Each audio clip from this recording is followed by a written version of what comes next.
Quand vous regardez l'Edge ici, il n'y a absolument pas de transparence. Donc il y a de fortes chances que ce crocodile ne soit pas prémultiplié. Je travaille dans le compositing et plus spécifiquement sur Nuke, mais je touche à tous ses copains, à savoir Mocha, Photoshop et d'autres logiciels divers et variés.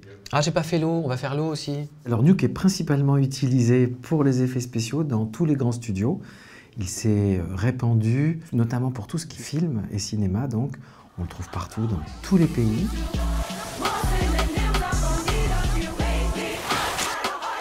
Donc Nuke, c'est un logiciel de compositing, tout ce qui est fond vert, fond bleu, gommer des éléments anachroniques par exemple. En roto, ça se fait en 10 minutes, hein, pour une tête qui passe. Ou bien intégrer des images 3D dans du live.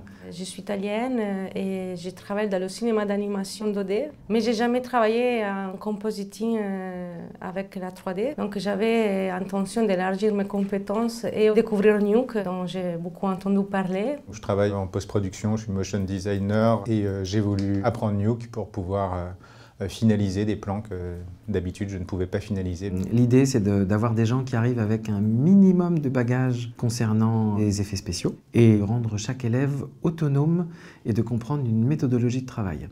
On couvre un peu tous les aspects du logiciel, presque tous, parce que 3 semaines, ça reste court. Et une fois que tu as ça, tu dis ok, a priori, ça va être ma base. La grande force de Nuke, pour moi, c'est réellement le nodal. Et de pouvoir intervenir à tout niveau. En fait, on va travailler par zone dans l'image et on va pouvoir avoir des réglages différents pour toutes ces zones de manière assez facile. Moi, je maquette rapidement, on est sur un fond bleu, j'affiche mon alpha.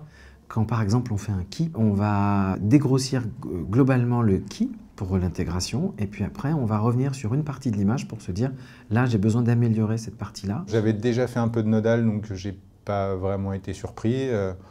C'est juste surtout apprendre les outils. C'est une autre manière de penser mais c'est très logique donc il n'y a pas de piège. Il faut être assez carré dans sa manière de fabriquer ses notes graphes, en fait ses plans. En revanche, une fois que tout est mis en place correctement, ça permet d'être très très souple et de pouvoir revenir sur chaque étape très facilement. Ça se passe très très bien, je suis vraiment content et c'est très enthousiasmant d'apprendre des nouveaux outils de manière aussi efficace. Le formateur Dan, il est très compétent, aussi sympa. Ok, merci. On est très libre de poser des questions. On explore aussi ce que ça veut dire d'autres logiciels qui peuvent fonctionner mieux ou différemment. Moi, une des méthodes que j'aime bien aujourd'hui, c'est d'aller commencer à saturer toute l'image pour voir vers quoi je dois aller. Et après, généralement, au niveau du grade, ici, dans le multiply, je vais travailler en température. Nuke se tourne énormément vers le collaboratif, puisqu'on parle d'équipes qui vont se partager tous les plans d'un même film, c'est ce qui se passe déjà, mais de manière encore beaucoup plus simplifiée. Tu publies ton plan, ton superviseur le sait, il est mis au courant, il va aller regarder ton plan. Si jamais il n'est pas content, il va te chercher, il va venir te chercher pour te dire ça va pas du tout.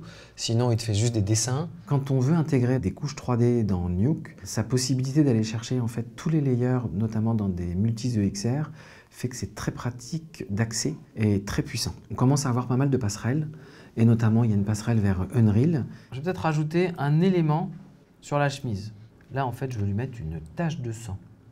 Nuke commence à intégrer beaucoup de modèles d'intelligence artificielle dont on peut se servir pour faire du détourage, mais pas que. On travaille sur des choses qui sont des choses qu'on va vraiment rencontrer dans notre travail de compositing, comme des keys, comme des masques, des spleens.